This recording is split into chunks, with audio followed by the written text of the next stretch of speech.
Hello, সবাইকে স্বাগতম নতুন একটি ভিডিওতে। আমরা আদালতে বিভিন্ন সময় শুনে থেকেছি যে আসামি পক্ষে সময়ের আবেদন দিতে হবে, বাদী পক্ষে সময়ের আবেদন দিতে হবে, যেটাকে ইংরেজিতে টাইম পিটিশন বলা হয়। এই টার্মটার সাথে আমরা মোটামুটি সকলেই পরিচিত। তো একজন আইনজীবী হিসাবে বা একজন আইনের ছাত্র বা শিক্ষানবিশ আইনজীবী হিসাবে সবারই এই বিষয়টা জেনে রাখা উচিত যে কিভাবে একটা টাইম পিটিশন লিখতে হয়, সেটার ফরম্যাট কি হয়, বা যে কোনো পিটিশন লেখার ক্ষেত্রে সেটার ফরম্যাট কি হয়। তো যাক, আমরা দেখি। প্রথমে আপনাকে এই যে হাজিরাটা সেটা এভাবে ভাঁজ করতে হবে। আমি সবসময় চেষ্টা করি একদম লেখার নিচ থেকে ভাঁজ করার, এবং সাইড থেকেও আপনাকে এভাবে ভাঁজ করে নিতে হবে। দেখুন, দুই সাইডে আপনি মোটামুটি জায়গা রেখে ওই লেখাগুলোর নিচ থেকে ভাঁজটা করে ফেলুন। ভাঁজ করে আপনি একদম বাম সাইড থেকে লেখা শুরু করলেন। বিজ্ঞ মেট্রোপলিটন ম্যাজিস্ট্রেট আদালত, ঢাকা। হ্যাঁ, আদালত নং ঢাকা। এটা আমার 9 নম্বর আদালত। তো যেহেতু সিআর মামলার ক্ষেত্রে আদালতের এখতিয়ার ভাগ করে দেওয়া থাকে কোন থানার আন্ডারে কোনটা, তারপর আপনি মামলা নাম্বারটা লিখলেন, আমি মামলা নাম্বারটা লিখলাম, এবং সাইডে মতিঝিল, মানে এই যে আমলি সিআর আদালতের যে আমলি থানা সেটা মতিঝিল ছিল, পর ধারাটা লিখে দিলাম 1881 সনের হস্তান্তরযোগ্য দলিল আইনের 138 ধারা, মানে চেকের মামলা এটা।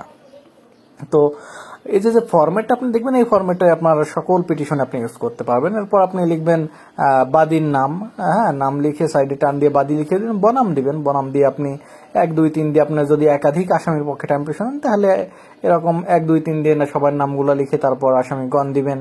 বা যদি একজনের পক্ষে দেন তাহলে শুধু একজন আসামির নাম লিখে সাইডে টান দিয়ে আপনি আসামি লিখে দিলেন। আর বিষয় দিবেন আসামি পক্ষে সময়ের আবেদন।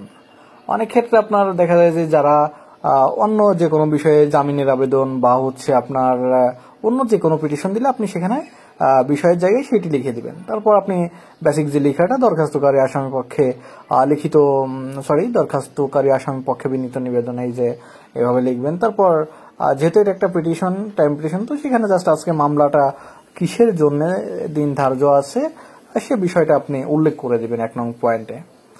এরপর 2 নং পয়েন্টে আসবেন।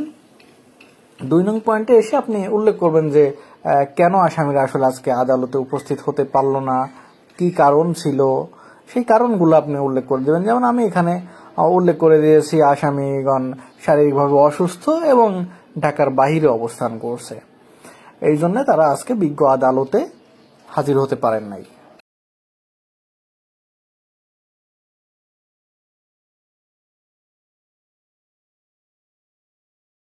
এখন আমি আরো একটু অ্যাড করে দিলাম যে আসামি পক্ষ উপস্থিতির জন্য সময় আবশ্যক। এবং সর্বশেষ আপনাকে যেটা করতে হবে যে প্রেয়ার অফ পোর্শন। প্রেয়ার পোর্শনে আপনাকে লিখতে হবে অথবা বিনীত প্রার্থনা, এই যে ন্যায় বিচারের স্বার্থে আসামি পক্ষে সময়ের আবেদন মঞ্জুর করো, তো বিহিত আদেশ জানে বিজ্ঞ আদালতের সদায় মর্জি হয়। আমি মোটামুটি এই যে ফরম্যাট, এই ফরম্যাটে লেখার চেষ্টা করি। আমার কাছে এই ফরম্যাটটা খুব সুন্দর মনে হয়, এবং এক একজন এক এক ফরম্যাটে লেখা। আর একটা জিনিস, আমি সবার শেষে কিন্তু ইতি তাং লিখে দিছি, মানে আজকে কত তারিখ, আমি যে তারিখে এই পিটিশনটা দাখিল করব বিজ্ঞ আদালতে।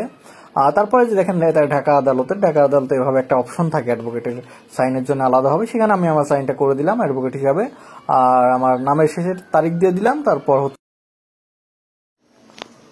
এরপর আমার যে সিল, অ্যাডভোকেট সিল, সেটা দিয়ে দিব। আর যে কোনো পিটিশনের ক্ষেত্রে কয় টাকার কোর্ট ফি লাগে, সেটা 10 টাকার কোর্ট ফি, সরকারি কোর্ট ফি যেটা, সেটা আপনাকে দিতে হবে। ব্যাস, আমাদের যে টাইম পিটিশন সেটা রেডি।